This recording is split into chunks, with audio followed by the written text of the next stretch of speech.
we can't build the multilateral, multifaceted, multi-stakeholder approach we need without rebuilding trust across the Atlantic. And I think it's oftentimes difficult for people, say in the United States government, to understand fully the current lack of trust in countries like, say, France or Germany. And we've seen this sort of cyclical set of waves of distrust grow in 2013 after the Snowden disclosures.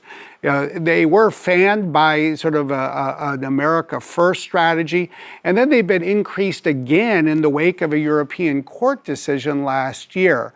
And we need to take action to address it. That, too, is going to need to be multifaceted.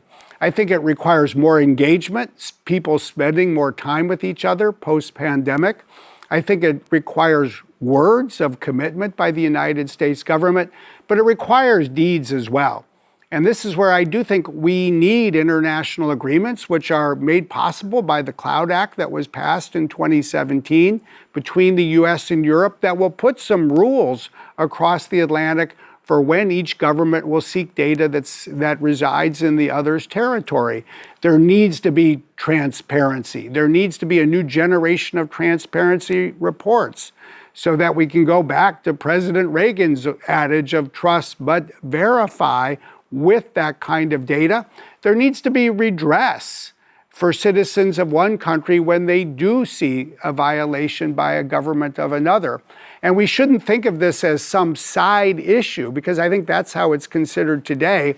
It is central to everything else we need to do together to address the cybersecurity threats we're seeing around the world.